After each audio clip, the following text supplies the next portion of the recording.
Nous sommes aujourd'hui avec Laetitia Giorgini, qui est écrivaine de notre région. Elle est originaire de Lerne et on parle de son parcours. Alors Laetitia, vous êtes arrivée à l'écriture comment? Par passion surtout, puisque au départ je suis comédienne. Donc voilà, le monde de Riorim en fait, c'est une petite nouvelle que j'avais commencée il y a 10 ans, qui a été mise dans un placard et ressortie il y a 2 ans. Et j'ai voulu faire tout un travail de recherche, surtout sur la mythologie grecque, japonaise. Et voilà, c'est devenu un roman. Nous sommes avec Laetitia Giorgini. On parle de son livre, de son parcours d'écrivaine et de comédienne également. Le monde de Riorim, tome 1, Anna. Alors quand on voit la couverture, on voit un homme qui se regarde dans une glace et en fait l'image que reflète le miroir, ce n'est pas son image, c'est l'image d'une femme. Alors c'est tout un mystère déjà cette couverture, la thématique. Alors la thématique, c'est surtout le fantastique. Donc voilà, le miroir en fait reflète une autre personne qui est dans un autre monde et on passe dans cet autre monde par le miroir. Cet autre monde, il ne doit pas être tranquille à mon avis. Hein. Non, voilà, donc c'est un... Des monstres et tout et tout.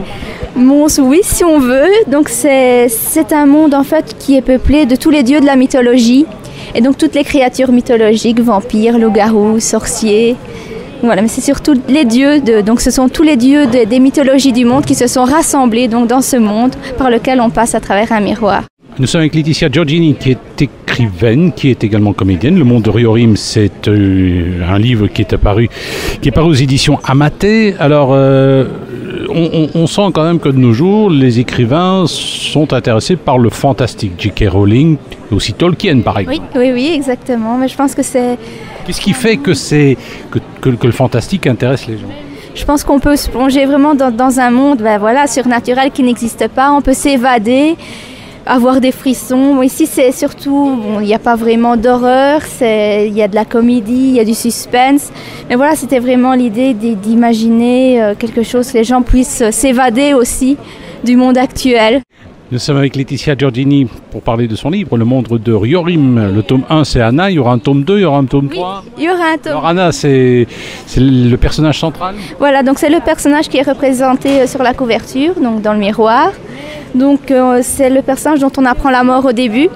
Et le jeune garçon qu'on voit également sur la couverture va faire une enquête pour savoir qui il est. Il va faire des cauchemars, il va la voir. Et donc voilà, il y a toute une énigme au sujet d'Anna.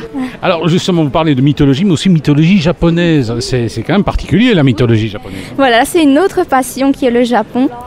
Je parle japonais, donc voilà, j'ai mis un peu de ma passion et de mes connaissances de la langue. Donc oui, c'est... Anatawa nihongo ga dekimasu ka? Hi. On va continuer en français parce que... Ah mais je peux continuer en japonais, il n'y a pas de souci. Donc voilà, c'est vraiment une passion. Donc c'est aussi vouloir rassembler des mythologies qui n'ont rien à voir entre elles. Et voilà, ici c'est vrai, on les mélange vraiment toutes. Et voilà, c'est le monde de Riorim. Eh bien, nous étions avec Laetitia Giorgini, écrivaine mais également comédienne. Son livre Le monde de Riorim, le tome 1, est paru aux éditions Amaté. Alors, dites-moi un tout petit peu, en tant que comédienne, vous faites du théâtre? Oui, théâtre, cinéma aussi. Où ça? On vous a vu dans quel film? Alors, dans quel film? J'ai fait une apparition dans Sur Sourire, également un film allemand qui s'appelle Ich und Kaminski, donc moi et Kaminski. Et voilà, c'était beaucoup de figurations, beaucoup de théâtre, beaucoup de courts-métrages aussi. Donc j'ai fait aussi une série qui va sortir prochainement qui s'appelle Les Bijoux de l'âme et qui est une série, une captation, ce qu'on appelle une captation, donc une pièce de théâtre filmée. Alors cela dit, où avez-vous appris le théâtre? Alors au tout début, j'ai fait des académies dans mon village, puis je suis partie à Bruxelles. Donc j'ai fait l'école internationale de théâtre La Sade et puis j'ai fait l'école de cinéma Parallax. Votre prochain projet en matière de cinéma, donc cette série dont vous nous avez parlé.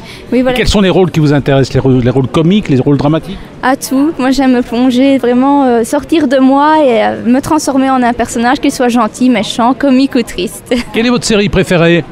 Ma série préférée, je veux dire, c'est comme tout le monde, Game of Thrones. Voilà, The Walking Dead, beaucoup ce qui touche le paranormal aussi.